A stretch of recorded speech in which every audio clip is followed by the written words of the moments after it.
Saya akan menceritakan ya tentang di dalam kehidupan ini memang terutama di organisasi ya, ketika saya juga dinas juga itu saling singgung atau saling ini dengan sesama itu adalah sudah biasa ya, sudah biasa untuk supaya dia tidak maju dan kita yang maju itu sudah biasa sekarang itu bahkan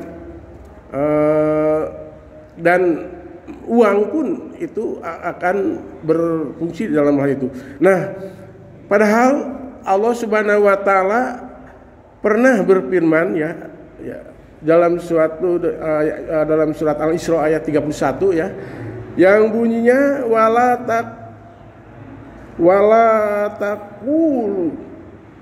taqtulu auladukum khasyatan imlakin nahnu narjukuhum wa iyyakum wa in qatalahum kana hibta'an kabiro. Ya, dalam ini artinya janganlah kamu membunuh ya auladakum, anak-anakmu, khosyatan karena takut, imlakin adalah miskin, khosyatu imlakin adalah takut miskin. Nah, kami lah yarjukuhum yang merijikan kepada kalian, kepada mereka, wa iyyakum dan kepadamu ya, kepada wa in qatalahum dan jika engkau membunuh mereka karena hit'al kabiro, itu adalah keadaannya adalah dengan kesalahan yang sangat besar.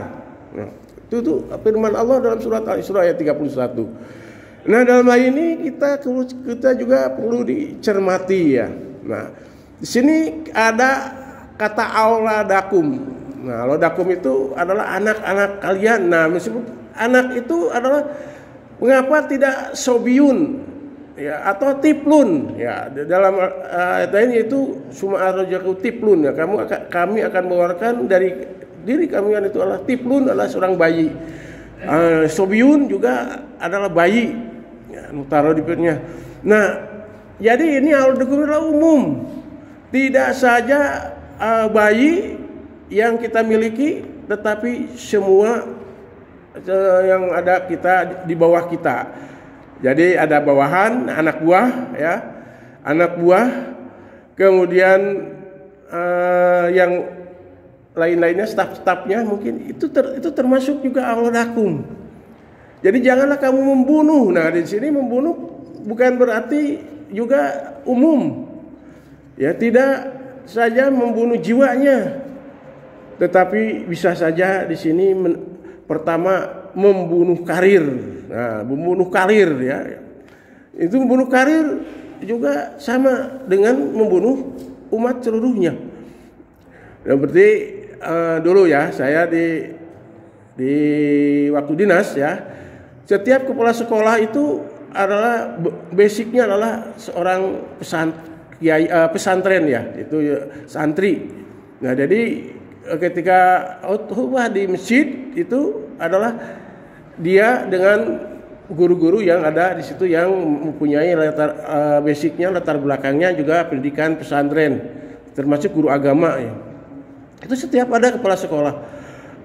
Kemudian datang kepala sekolah yang baru ya, saya mau pensiun sekitar 58 tahun lagi lah, di mana sekolah yang itu adalah basicnya bukan dari pesantren, dia basicnya dari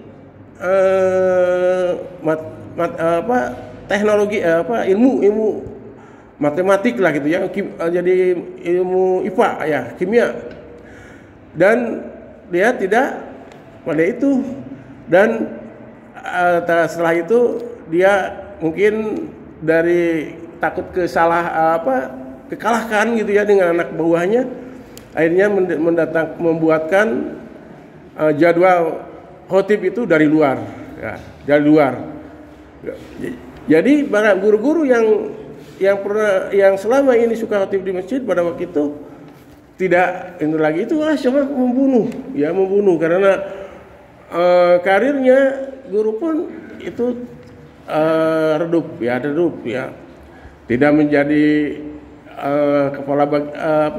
kepala kesiswaan atau kepala bagian pas sekolah bidang ini tidak ada. Jadi itu dibunuh dengan karirnya, ya.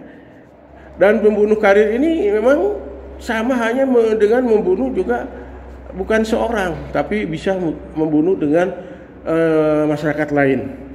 Yang kedua, ini menghalangi orang berbuat baik juga adalah sama membunuh, ya, membunuh anak, ya, anak buah kita dihalangi, jadi diberikan keberatan atau kalau kamu jadi ini pasti akan begini ini. Jadi dibuat supaya dia itu tidak ingin.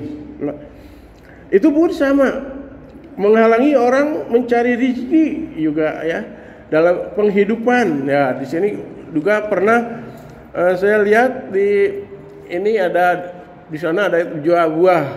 Jadi ini datang jual yang baru, tidak boleh. Karena dia juga sama-sama mencari rezeki. Nah, itu juga membunuh. Nah, juga di sini juga ada mempersulit urusan orang lain. Nah, ini mempersulit urusan orang lain.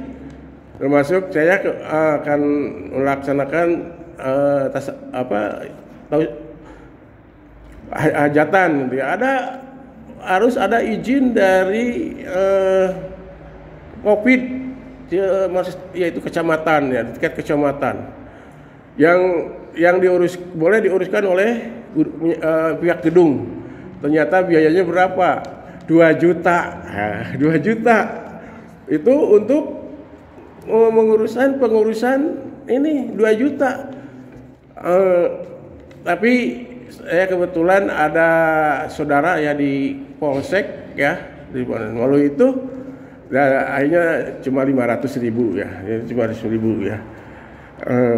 Jadi itu mempersulit urusan orang lain. Ya, kita akan melaksanakan suatu pernikahan adalah suatu yang mulia, kemudian dihalangi atau dibunuh, adalah pembunuhan juga, ya, pembunuhan terhadap urusan orang lain. Nah, Allah Subhanahu wa taala, Nabi Muhammad SAW juga bersabda dalam suatu hadisnya, ya. Nah, ini Allahumma man waliya min amri ummati syai'an fasyaqqa alaihim. Dan ya Allah, ya Allah, itu Rasulullah, ya, kepada Allah, siapapun orangnya yang menghalangi atau merintangilah min amri umati, adalah urusan umatku, sayaan sesuatu pun, fasyaqqa alaihim, maka kemudian akan menyusahkan mereka,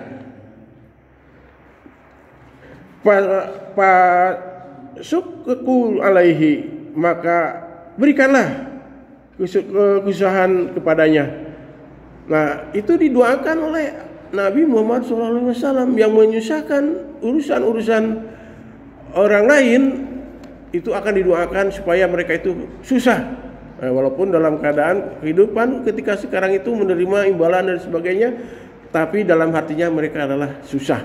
Bahkan mungkin di kemudian hari akan menerima kesusahan yang lebih parah. Nah, itu adalah sabda dari Rasulullah SAW. Kemudian ini yang diriwayatkan oleh Imam Muslim, ya. Kemudian ada lagi yang dari Bukhari, ya. Sebentar lagi, yaitu dari Bukhari, inna rijalan yatahaduna mimalin bigori hakim walahum narun yaumal qiyamah. Nah, yang artinya sesungguhnya, ya, ini, ya, nanti inna rajula, nanti, ya, di hari kiamat ada nanti itu ada laki-laki yang akan banyak memakan, yaitu makan hak-hak Allah, yaitu menggunakan hak harta Allah, yaitu mimali bigori hak, dengan tanpa ada hak yang benar, ya, kebenaran, palahum naron, maka adalah bagi mereka itu neraka yaumal kiamati, di hari kiamat. Nah, dengan hadis yang kedua ini juga mudah-mudahan kita terlindungi dari hal-hal yang demikian. Sebab perbuatan-perbuatan yang demikian adalah menyusahkan kita di hari kemudian, di hari yang tidak ada hari-hari lagi. Jadi khalidun, yang kekal, tidak ada hari seperti, bahkan mereka itu menyesal nanti kalau sudah di sana itu setelah kita di dunia ini melakukan seperti itu. Jadi kita pun tetap harus dalam istiqomah di dalam menegakkan kebaikan, terutama di sini ya. Nah, kita pun kadang-kala ada yang keluar dari masjid. Nah, itu secara tidak langsung dia berdosa nih, dosa, molodos teka rasa, ya. Dosanya apa, gimana? Dia ada kata Allah, walataku ka awal kafirun, janganlah engkau memulai menjadi kafir. Nah, berarti kita keluar dari masjid, contoh. Nah, contoh orang wah ini juga keluar, keluar masjid. Nah, itu diikuti oleh yang lainnya, kecuali mungkin ada alasan yang jelas, ya. Mohon maaf, tidak ada alasan, kita ada kepentingan, ya, tidak akan ikut di sini. Jadi perbuatan jelek diikuti orang lain itu akan memperoleh dosa dari orang kitanya sendiri dan orang yang mengikutinya. Yaitu makanya kita harus jadi awal muslimin, yaitu permulaan orang muslim. Jadi harus menjadi contoh bagi orang yang muslim yang lainnya. Kalau kita duduk di sini diikuti orang yang lain, apa ya? Mengikuti Pak Mul, itu Pak Mul juga akan memperoleh pahala, ya. Pak Dadang yang rajin, ya. Ini tahu Pak Dadang itu saya suka menilai 100 bagi Pak Dadang itu. Sekali lihat ada di masjid. Ini pahalanya besar pada Pak Dadang sendiri dan orang yang mengikuti Pak Dadang, insya Allah. Karena ada orang yang Pak Dadang gitu ngikut, jadi terhalang oleh Pak Dadang. Jadi kita tidak keluar karena ada Pak Dadang juga enggak. Itulah yang ada yang dosa yang kita tidak sengaja, ya, dari orang lain kepada kita, juga ada pahala yang dari orang lain kepada kita tidak sengaja, ya, tidak sengaja kita yang lain ternyata saya itu karena melihat kita di sini, ya, walaupun saya tidak mendengar, ya, kadang-kala, ya, yang ada yang ucapannya kurang jelas, tapi tetap aja duduk. Barangkali ada orang yang ngikuti saya duduk di situ, yang melihat bahwa saya duduk di situ adalah melihat saya ikut, akhirnya ayah pun dengan tanpa sadar dilimpahi pahala oleh orang yang lain. Nah, itu manusia itu adalah sosial, jadi mahuman sosial, jadi saling membantu, ya.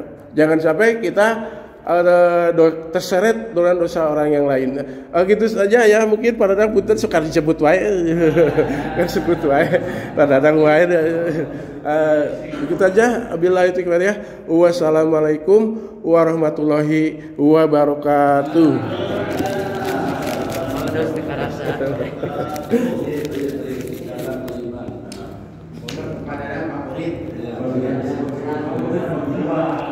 Dadang Toyiban. Sebut